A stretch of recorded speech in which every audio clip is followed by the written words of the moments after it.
In today's video, I'll show you the new April 2026 updates in Lightroom Classic and Lightroom Desktop. I'll show you where you can get these features in both Lightroom Classic and Lightroom Desktop.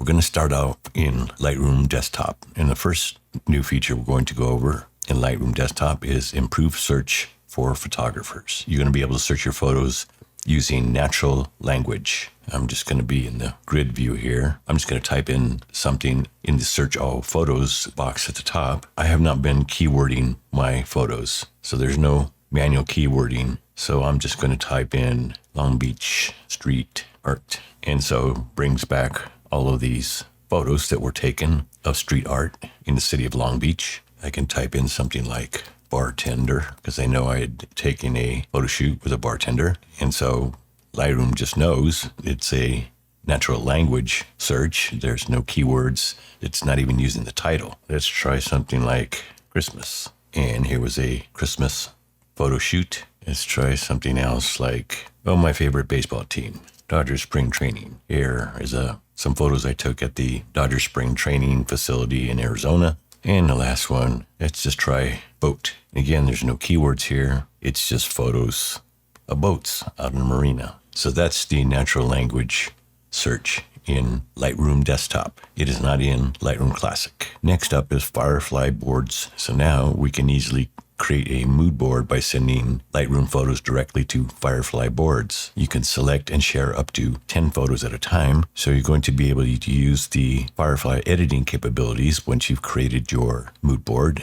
And this is whether you're on desktop or mobile. I'm going to start off in Lightroom Desktop again. I'm in the grid view. I'm just going to select, let's see, 1, 2, 3, 4, 5, 6, 7, 8, 9. So I did 9 here. And up here at the top right is the share icon. Click on that. Down here, it's highlighted in blue, says start a mood board. So I'll click on that. Here it is. It launched the Firefly website. So now it has me click on the canvas, and I'm going to need to make this a lot smaller. And when I get them on my canvas, of course, now is when I can do everything that I can here in Firefly. I'm just going to click on each of these, and you can move them out, and you can arrange it any way you like. So again, you can only send up to 10 photos. If I had selected more than 10, that option would have been grayed out, the share option. And so you can only add photos to a new board and not an existing board. And you cannot add videos to the Firefly boards. And when you click on each of the photos, you have all these options. You, of course, edit, remove background, crop, download. You can generate another image, generate video out of these presets. So you have all the Firefly editing that is available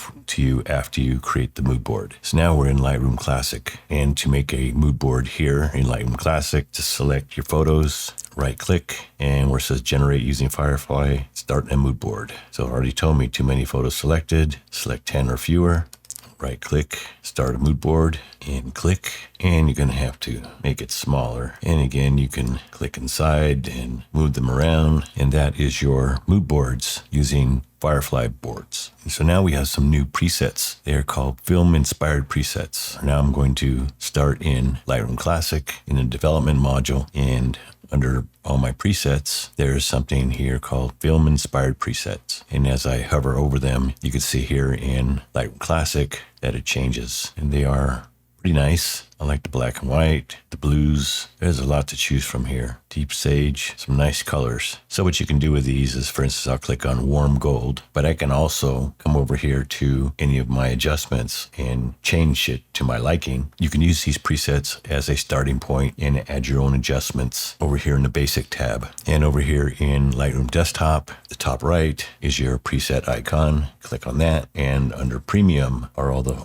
film inspired presets that are brand new. And here in Lightroom Desktop, you have a panel where you actually can see preview in the panel, as well as you can hover over each of them and it shows in the main view here. So that's your new film inspired presets in Lightroom Desktop and Lightroom Classic. Next is assisted culling improvements. This update includes improved detection of shallow depth of field images. So it's better support for shallow depth of field in images. In other words, not falsely flagging those as out of focus. So let's see what else. So here in Lightroom Desktop, at the top, I'll just twirl this down and select subject, eye focus, eyes open, exposure issues and misfires. So here's another change you'll be able to make, a new change. It's exposure issues. So that is when you're dealing with exposure issues, instead of it just being on or off, you now have a slider for it. So you could say you want to be less light. In other words, not so concerned about it. If it's an image that's dark or overexposed, maybe you're shooting for that purpose. You have the default strong meaning. So if I click on the rejects, you can hover over it. It tells you what is rejected for. It just says eye focus. These are all eye focus, eyes open. So this one right here says it's rejected because eyes open. It says eyes in this photo appear to be closed. Well, they look open to me. So I'll click on this red X and mark as selected. And over to Lightroom Classic, the same thing. In the library module, assisted culling. So this has already been processed. It's the same collection or the same album as in Lightroom Desktop. Again, I would work at it this way. I would click on the rejects and see why it's rejected. And maybe it is a good photo afterward. Subject focus.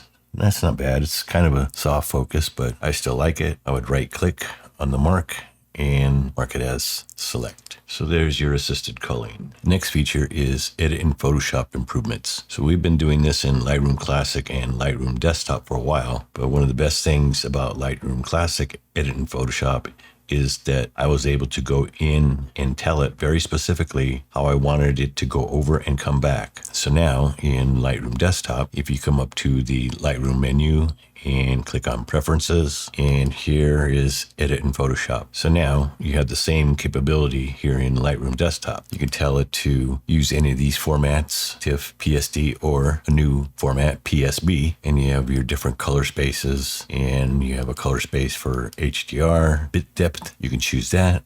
In resolution. And so now you get much more control, just like you do in Lightroom Classic, or how your photos round trip between Lightroom Desktop and Photoshop. So from what I understand, this is a highly requested feature, and it is here in Lightroom Desktop, pan and zoom in crop. I'll go over to the crop icon here. So I'm going to start pulling this in and cropping it any way I want. I can restrain the crop. If I hold down the space bar, I can pan around. And if I hold the space bar down on my Mac and my command key on Windows, the control key, I can do the highly requested thing, and that is to be able to zoom in while you're cropped. So I'm going to basically do this. And so that zoom me in while I was cropped. You can get a very specific crop to a specific area that you're trying to line up with. And I'll click on the crop icon, and I'm cropped and zoomed in a little bit on this image. And the last one is PSB file support or sync. So before you had PSB files, which are rather large, that could not be imported into Lightroom Desktop or Lightroom Classic. Well, now you can. So this file here, if you look over here, there is an info icon at the lower right-hand side of the screen. You click on that. This file is 3.39 gigabytes, and it is a PSB file, and it was actually synced from Lightroom Classic.